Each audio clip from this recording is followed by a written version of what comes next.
Hello everybody, Mike from the Rewatch Project podcast here, and I am a lifelong Bruce Springsteen fan reacting to the entire of the Lost Albums Tracks 2 box set, and I'm continuing on with the Streets of Philadelphia sessions, which I have been enjoying immensely. These sort of mature, somber, loop and synth driven reality of relationships, adult drama songs that would have made up an album that was released in 1994 that I believe would have been called Waiting on the End of the World or Blind Spots, depending on who you speak to.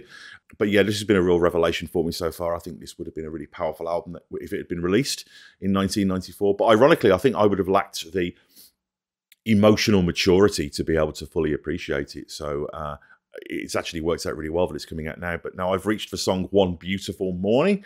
So yeah, I'll be reacting to that. I don't know what order I'll be putting these out in. I might be jumping around a little bit, but I am spending a bit of time with these Streets of Philadelphia sessions before moving on to some of the other later releases. So quick reminder that I do pause these songs, I do talk over them. That's just how I choose to react. If that is not to your taste, then well, it is what it is. That's how I do.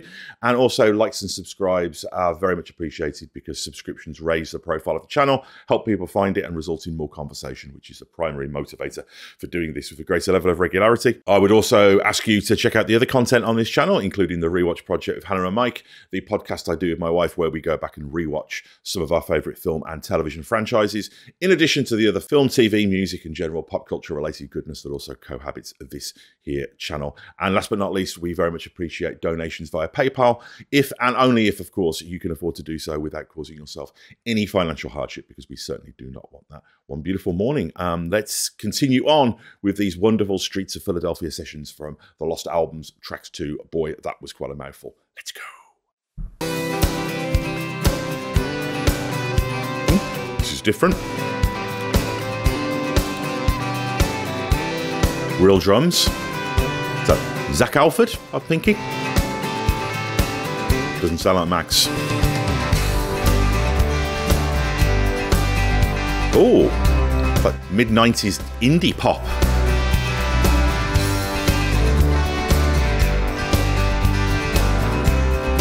Oh, beautiful melody. I think I can hear Shane Fontaine.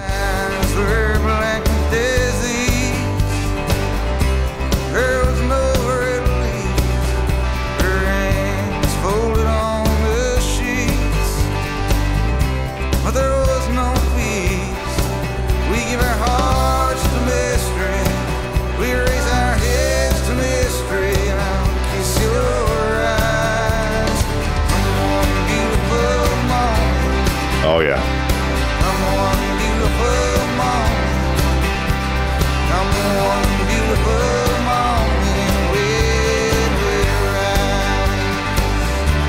Oh, wow.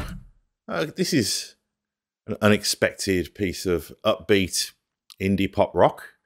I mean, first things first, you know, we've got a band on this. You know, you can definitely hear, I think it's pretty sure it's Zach Alford. Those fills sound like Zach Alford, and that metronomic precision sounds like him. But the big thing here is this has got a really 1994 vibe to it. I can imagine this being really successful if it had been released as a single in 1994. It's got that kind of Wallflowers, Hootie and the Blowfish, Counting Crows kind of jangly guitar, electric guitar, and a, you know, fast rhythm acoustic guitar, breezy, summery, poppy, hooky chorus as well. This is really, really pretty and really beautiful, and crazy that he sat on this. I'm surprised he didn't think about maybe introducing this into the E Street Band sessions for the Greatest Hits album. Could have worked. This would be great for E Street Band. Loving this. Great pop song. Mid-90s indie pop. Bruce, who knew? Let's carry on.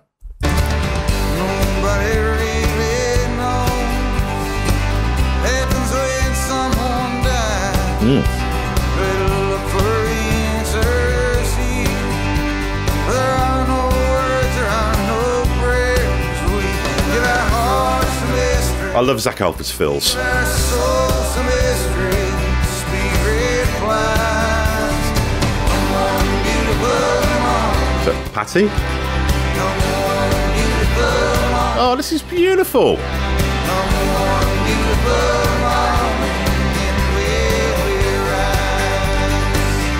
the thing about Bruce is, everybody talks about, the troubadourial element, America's conscience, Nebraska, all of that kind of, the chronicle of, the distance between the American dream and the American reality.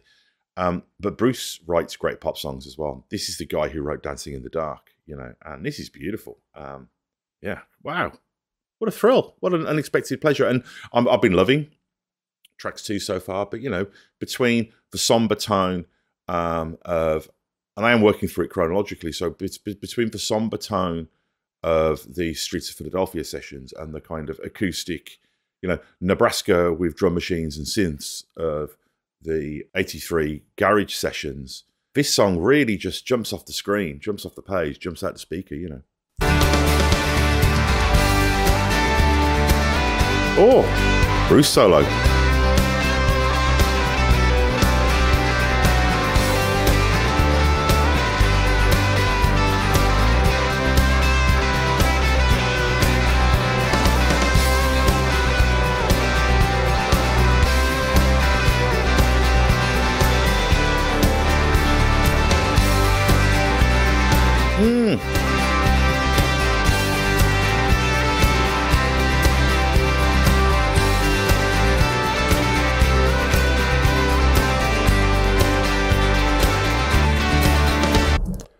I'm getting big Burning Train vibes.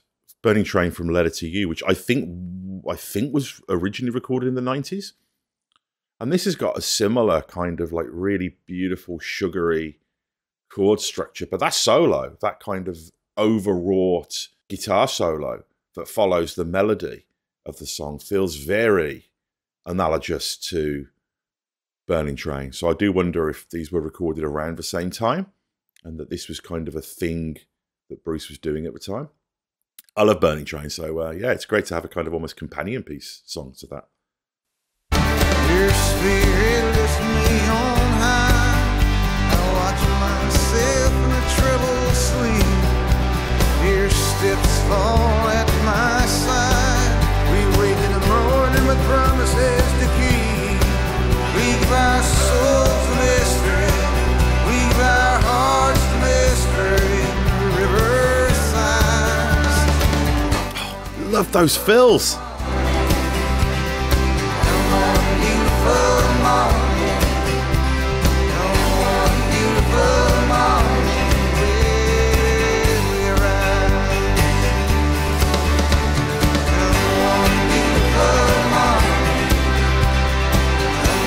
The production's thickening. Beautiful, euphoric pop music.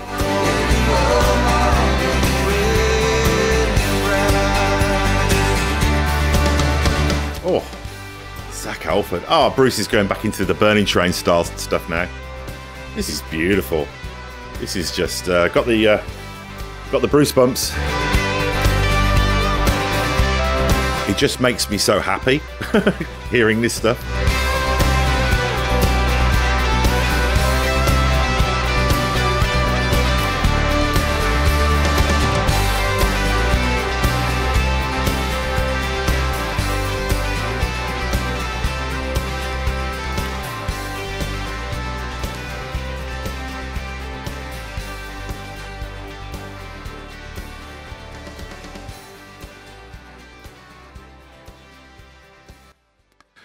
Wow.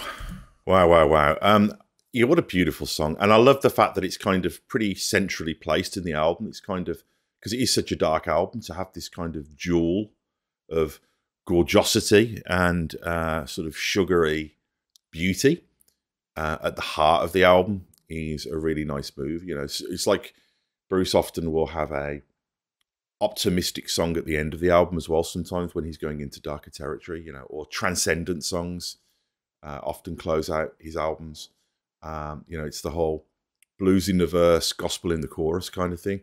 But no, what a wonderful, great piece of mid-90s post-REM indie pop. And yeah, it definitely makes me think of bands like Hootie the Blowfish and Counting Crows. And that's a pretty good match. Those bands at the time, the 90s were a rough time for Bruce, which was ironic because there are a lot of bands around who kind of sounded like Bruce in some ways. There was a lot of the rise of Americana and all of that kind of thing. So, yeah, I really, really like that. And I think that the song's heightened by its placement.